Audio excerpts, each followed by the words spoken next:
ushirikiano mliopoa wakati wote wa utekelezaji wa majukumu ya waziri mkuu kama msimamizi wa shughuli za serikali. Mheshimiwa Spika, kipekee ninamshukuru Dr. Jim James Yonazi, Katibu Mkuu Ofisi ya Waziri Mkuu, Sera, Bunge na Uratibu, Bi Mary Ngelela Maganga, Katibu Mkuu Ofisi ya Waziri Mkuu, Kazi, Vijana, Ajira na Wenye Ulemavu.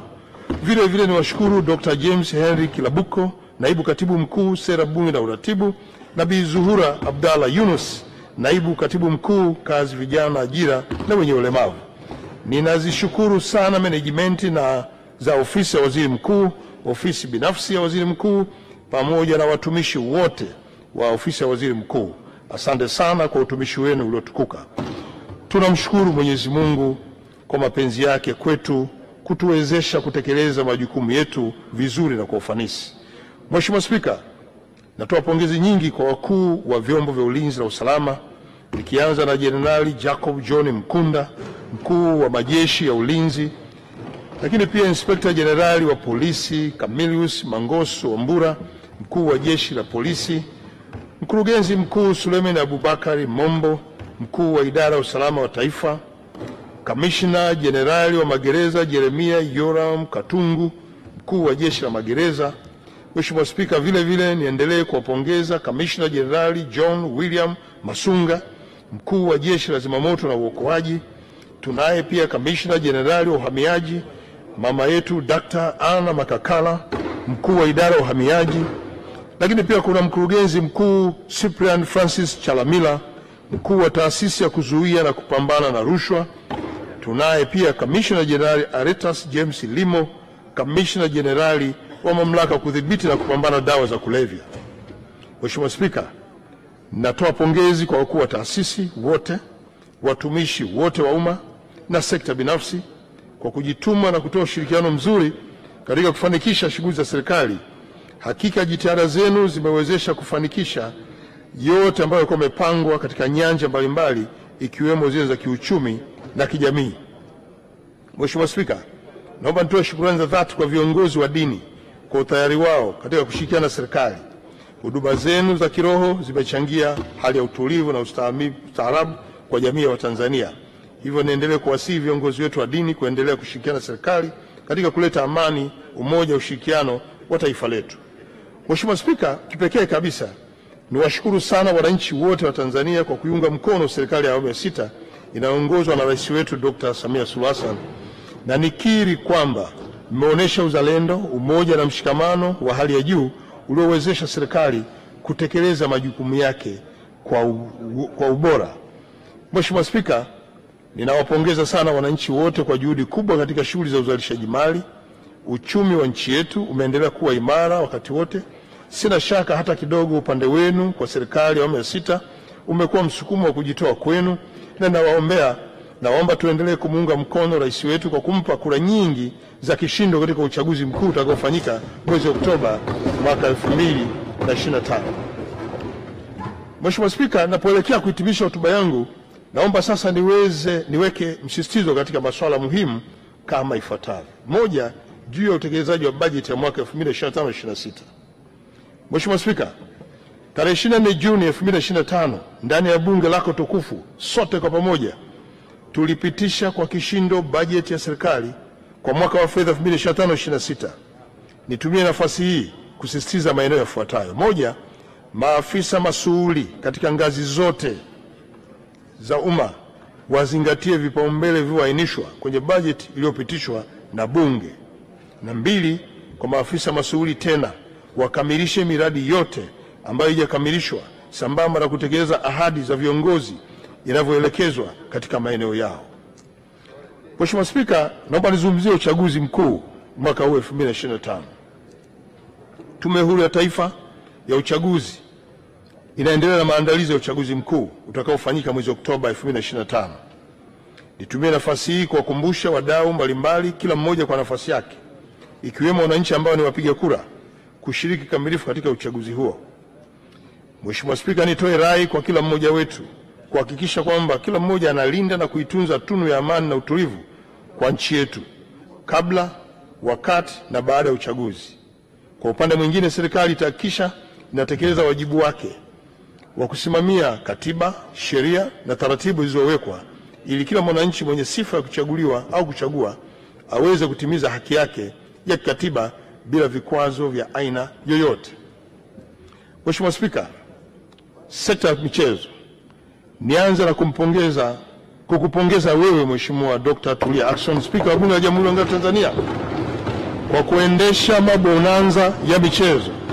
Ninafahamu mabonanza haya yameanza kufanyika tangu Januari mwaka 2023 lenye lengo la kuwahamasisha wabunge na watumishi wa ofisi ya Bunge kujenga tabia ya kufanya mazoezi kama wanafamilia ya taasisi ya Bunge. Lakini vile vile mabonanza haya yanalenga kujenga na kuimarisha afya, umoja kama taasisi na kuongeza tija katika kutekeleza majukumu ya kulitumikia taifa letu kwa ufanisi. Pia ni fursa kwa wadau mbalimbali kushirikiana na familia ya Bunge pamoja na wananchi katika michezo na burudani kwa pamoja na wabunge wao. Mheshimiwa Spika, ninakupongeza sana kwa kutoa fursa hii kwa waheshimiwa wabunge kuonesha vipaji vyao katika michezo mbalimbali. Ama kwa hakika hivi juzi waheshimiwa wabunge wameendelea kuonyesha vipaji vyao na umahiri mkubwa katika michezo na viwango vya hali ya juu vyenye ubora wa kitaifa na kimataifa, na nawasihi kwamba wote tuendelee na mazoezi haya. Yana nafasi mzuri kiafya na yanaimarisha pia mahusiano.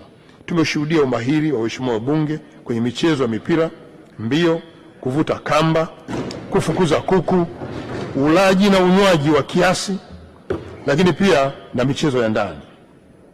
Mheshimiwa Spika, naomba nizungumzie mwenendo mashindano ya kimataifa ya michezo mbalimbali. Katika miaka hivi karibuni, Tanzania imeendelea kujipambanua kama nchi yenye vipaji, ari na uwezo mkubwa katika michezo na kuzipeleka timu zetu kimataifa. Timu yetu ya soka ya taifa wanaume, Taifa Star, imeonyesha ushindani wa hali ya juu kwenye mashindano ya kimataifa, ikiwemo rekodi za kuvutia kwenye mechi za kufuzu AFCON na hata kushinda timu ambazo zamani zilitazamwa kama vigogo wa soka barani Afrika. Vivyo hivyo, timu ya wanawake Twiga Star imeendelea kutoa taswira ya matumaini kwa wasichana wetu, wakionyesha kuwa michezo si tu ya jinsia fulani bali ni ya kila mwanamichezo mwenye ndoto, bidii na moyo wa uzalendo. Mheshimiwa Spika, vilabu vyetu vya mipira miguu nchini vimeendelea kupeperusha bendera ya taifa letu kwa kufanya vizuri katika mashindano ya kimataifa na kuwa timu tishio barani Afrika kwa sasa. Hapa nitambue kazi kubwa iliyofanywa na timu yetu ya Yanga kwa kuweza kupiga hatua muhimu kwenye kombe la mabingwa barani Afrika na kufikia hatua ya makundi ya msimu wa 2024-2025 ambayo ni muhimu sana kwa ustawi wa ubora wa ligi yetu. Mheshimiwa Spika, jana tarehe 25 Juni 2025 ulichezwa mchezo namba 184 wa ligi kuu ya NBC maarufu Kariakoo Derby kati ya Yanga na Simba katika dimba la Benjamin Mkapa maarufu Lupaso.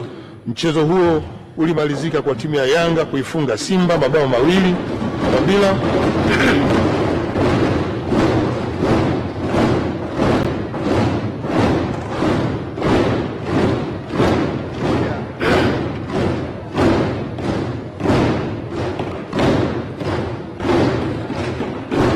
Mheshimiwa Spika, naomba nirudie tena. Jana tarehe 25 Juni 2025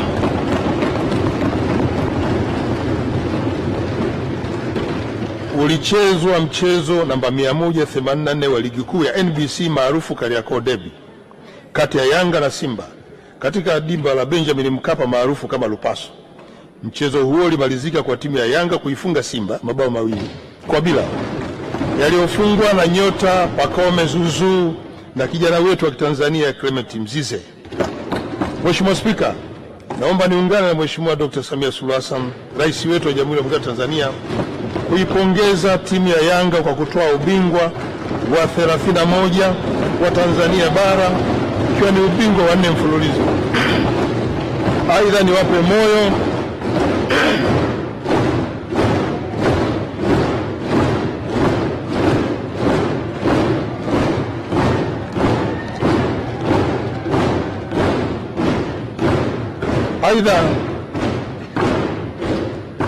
niwatie moyo klabu ya Simba kwa kuendelea kupambana mpaka mechi ya mwisho na kuongeza ladha ya timu yetu. Pia niwapongeze wachezaji wote wa ligi zote wa timu zote za ligi hapa nchini. Viongozi wa vilabu vya soka, pongezi sana. Wadhamini na wafadhili wa michezo, hongera sana. Na viongozi wa shirikisho letu la mpira nchini TFF, hongera sana kwa usimamizi mzuri kwenye mpira huu wa miguu. Mheshimiwa Spika, kwa upande mwingine nipongeze sana klabu ya Simba kwa hatua kubwa ya kutinga fainali katika kombe la shirikisho barani Afrika kwa msimu wa 2024-2025. Timu hiyo ilihitimisha mchezo wake kwa sare ya magoli 1-1 dhidi ya timu ya RS Berkane kutoka Morocco katika uwanja wa New Amaan Zanzibar. Nazipongeza sana timu zetu za Yanga na Simba kwa hatua kubwa ambazo wamefikia, lakini pia naipongeza timu ya Azam FC ikifuatia kwa ubora na uwekezaji mzuri na viwango katika soka la hapa Tanzania. Mheshimiwa Spika, naomba nizungumzie maandalizi ya michezo ya CHAN na AFCON mwaka 2027. Mwaka huu 2025, Tanzania imepewa heshima kipekee kuwa mwenyeji wa michuano ya bingwa wa mataifa ya Afrika kwa wachezaji wa ligi za ndani CHAN 2025. Tayari serikali kupitia wizara husika na kushirikiana na shirikisho la mpira wa miguu Tanzania TFF imeanza maandalizi ya kina na kuhakikisha viwanja, miundombinu na huduma muhimu zitakidhi viwango vya kimataifa. Na tayari tumeshapangiwa timu 5 zitakuwa Benjamin Mkapa, timu 4 zitakuwa New Amaan Zanzibar. Kwa hiyo tuna timu 9 na vituo viwili hapa Tanzania. Lakini Tanzania itakuwa mwenyeji wa ufunguzi wa michezo ya CHAN mara tu itakapoanza mwezi wa 8. Mheshimiwa Spika, hadi kufikia Juni 2025, ukarabati wa uwanja wa New Amaan Zanzibar umeshakamilika. Ujenzi wa uwanja wa Arusha umefikia 47%. Ukarabati wa uwanja wa Benjamin Mkapa umefikia 88%. Mheshimiwa Spika, pamoja na jitihada za ujenzi wa ukarabati wa miundombinu ya msingi, vile vile ukarabati wa viwanja vya mazoezi unaendelea vizuri ambapo ukarabati wake umefikia 90%. Viwanja hivyo ni Gymkhana, uwanja wa chuo cha sheria na uwanja wa Meja Jenerali Isamuhyo kule Mbezi Beach, Mbweni. Mheshimiwa Spika, kwa mwaka 2024-2025 wanamichezo na timu mbalimbali wamefanya vizuri katika mashindano ya kimataifa na kuipeperusha bendera ya taifa, na baadhi ya timu na wanamichezo waliopeperusha bendera ya taifa na kuletea heshima nchi yetu ni pamoja na hawa wafuatao. Moja, mabingwa wa mashindano ya wanawake Afrika Mashariki na Kati CECAFA Senior Women Championship 2025, na yenyewe imeletea heshima taifa letu. Timu ya taifa ya cricket ya wanaume chini ya miaka 19 ambayo imefuzu kucheza kombe la dunia ambayo limefanyika katika nchi za Zimbabwe na Namibia, itafanyika Zimbabwe na Namibia mwaka 2026. Timu ya taifa wanawake ya mchezo wa fusto ilishika nafasi ya pili katika mashindano ya Afrika na tayari imefuzu kucheza kombe la dunia nchini Ufilipino mwezi Novemba mwaka huu 2025.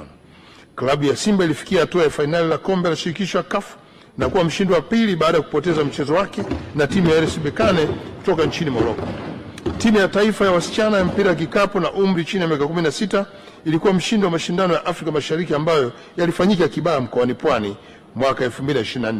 Mwanariadha Alphonse Sim alishika nafasi ya pili na kupata medali ya fedha katika mashindano ya marathon ya Boston ambayo yalifanyika nchini Marekani mwezi Aprili mwaka 2025. Mheshimiwa Spika, sasa naomba kutoa hoja ya shukrani. Kwa unyenyekevu mkubwa sana namshukuru kwa dhati wa moyo wangu Mheshimiwa Rais Dr. Samia Suluhu Hassan, kwanza kwa imani yake isiyopimika aliyoionyesha kwangu tangu aliposhika hatamu ya kuliongoza taifa hili. Kwa hakika ni jambo linaloweka historia isiyosahaulika kwangu binafsi, familia yangu na wanaruangwa na Watanzania wote kwa ujumla. Mheshimiwa Spika, uniruhusu kwa unyenyekevu mkubwa niguse jambo la kihistoria lenye hisia na uzito mkubwa kwa taifa letu. Kama taifa, tuna kumbukumbu ya majonzi na maumivu makubwa tuyapitia kwa tukio la tarehe 17 Machi mwaka 2021 pale ambapo tulimpoteza kiongozi wetu kipenzi, Rais wa awamu ya 5 hayati Dr. John Pombe Magufuli. Ukweli usiopingika ni kwamba tukio hili lilituacha sote tukiwa na majonzi, taharuki na giza nene. Mheshimiwa Spika, katika giza hilo nene la huzuni iliyogubika taifa letu, Mwenyezi Mungu alimpa ushupavu ujasiri na utulivu wa kipekee Mheshimiwa Dr. Samia Suluhu Hassan kuwa rais wa Jamhuri ya Muungano wa Tanzania na akawa faraja kubwa kwa Watanzania. Kiongozi huyu alisimama imara katika upepo mkali wa historia ya nchi yetu. Alichukua hatamu ya uongozi kwa utulivu, kwa busara na kwa ujasiri usioyumba. Na katika kipindi hiki alitufundisha kuwa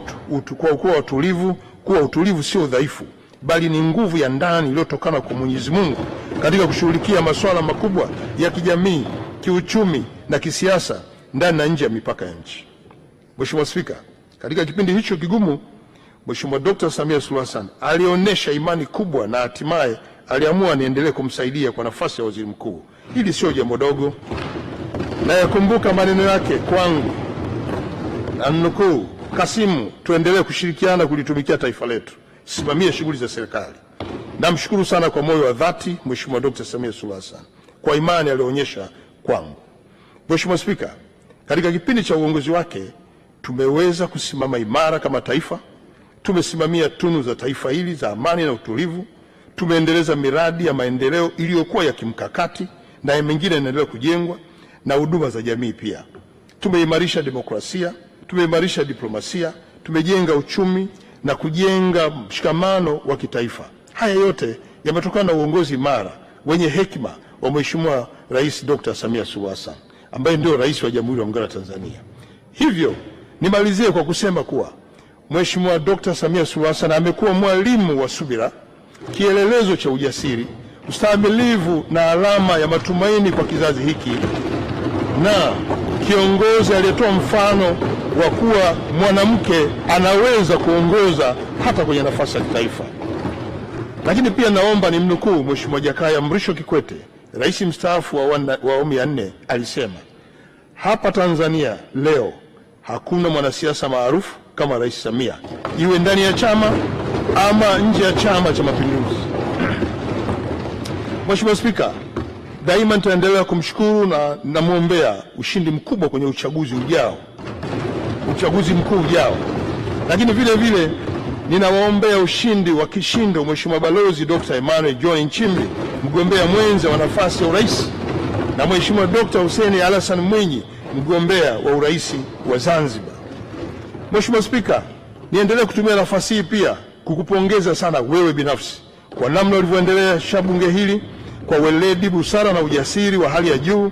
Na katika kipindi cha uongozi wako katika bunge hili, sote tumekushuhudia imani kubwa ya dunia kwa nchi yetu kupitia wewe spika wetu, pale ambako Umoja wa Mabunge Duniani ulipoamua kukupa dhamana kubwa ya kuwa rais wa mabunge ya dunia. Hili si jambo dogo pia nalo. Kuchaguliwa kwako si tu kumeliheshimisha taifa letu pekee, bali kumeliheshimisha bunge letu ambalo ndilo lililoanza kuonesha imani kwako na kujivunia. Lakini vile vile umewaheshimisha wana Mbeya mjini kama wapiga kura wako, ambako ndio jimbo lako, kuwa wewe ndiye kiongozi bora na mahiri. Na Mheshimiwa Spika, sote tunafahamu kuwa umefunga mkanda wa kazi na upo tayari kuwahudumia wananchi wa jimbo lako jipya la Uyole. Baada ya kuwa umefanya vizuri kwenye jimbo lako la Mbeya mjini, sina shaka kuwa wananchi wanasubiri kwa hamu kubwa kukupa ridhaa hiyo ili kuweza kuwakilisha katika chombo hiki na majukumu uliopewa kwa ngazi ya kimataifa. Na niungane na waheshimiwa wabunge wenzangu kukutakia kila laheri Mheshimiwa Spika katika uchaguzi mkuu ujao. Ninaomba wana Uyole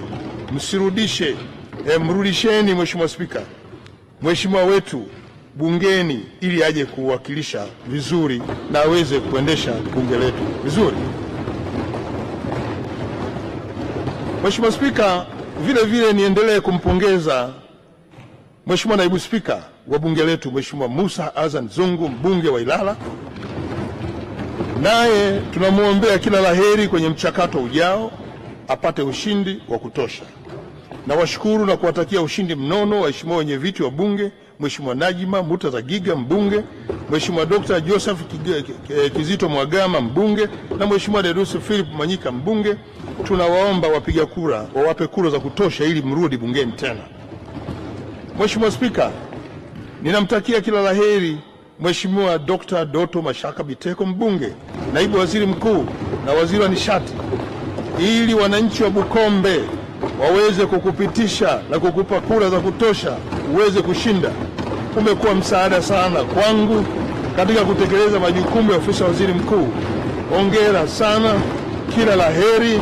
Inshallah Mwenyezi Mungu atakurudisha katika bunge hili. Mheshimiwa Spika, nitumie nafasi hii kutambua kazi kubwa iliyofanywa na waheshimiwa mawaziri, naibu mawaziri, makatibu wakuu, naibu makatibu wakuu na wasaidizi wake. Kwa mawaziri na naibu mawaziri, na waombea ushindi mwema, tena wa kishindo. Inshallah mtashinda kwa ushindi mnono. Hapa naomba nimuombee kibali kwa Mwenyezi Mungu Mheshimiwa William Vagimembe Lukuvi, mbunge wa Isimani. Tunakuombea kila laheri, wana Isimani wakupigie kura nyingi za ndio na urudi tena bungeni.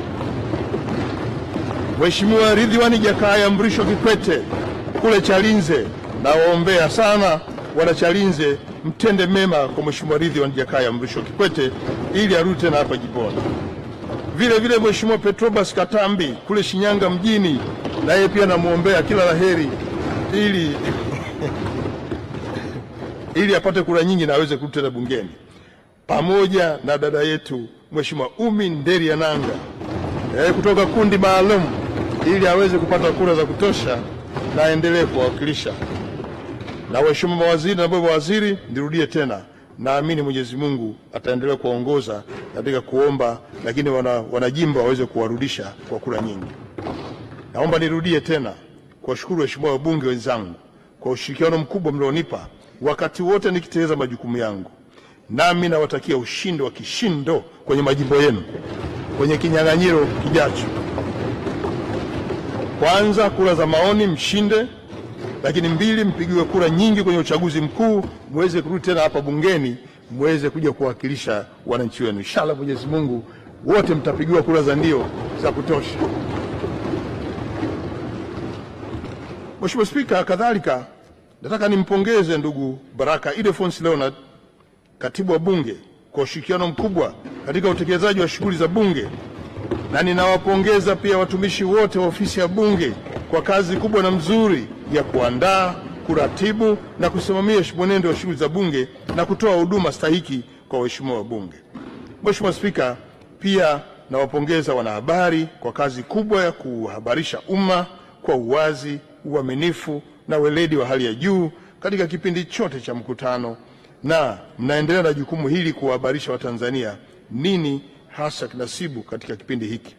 Nitakuwa mchoyo wa fadhila kama sitawapongeza na kuwashukuru madereva wetu waliofanya kazi mzuri kusimamia uhai wetu, kusimamia usalama wa waheshimiwa wabunge wakati wa kuja bungeni Dodoma na kurudi pia kwenye majimbo. Hii ni pamoja na watoa huduma wengine waliotuhudumia katika kipindi chote cha bunge. Mheshimiwa Spika, tukiwa tunaelekea kuhitimisha mkutano huu wa 19 wa bunge la 12, nikiri kuwa bunge hili limefanya kazi kwa bidii. Tumetafakari hoja, tumejadili miswada na tumetoa maazimio yenye tija kwa maendeleo ya nchi yetu. Ni wakati sasa wa kurejea majimboni ili kujiandaa na uchaguzi mkuu. Ni matumaini yangu kwamba wananchi watatupa ridhaa kwa mara nyingine. Mheshimiwa Spika, baada ya kusema haya, naomba kutoa hoja. Asante sana.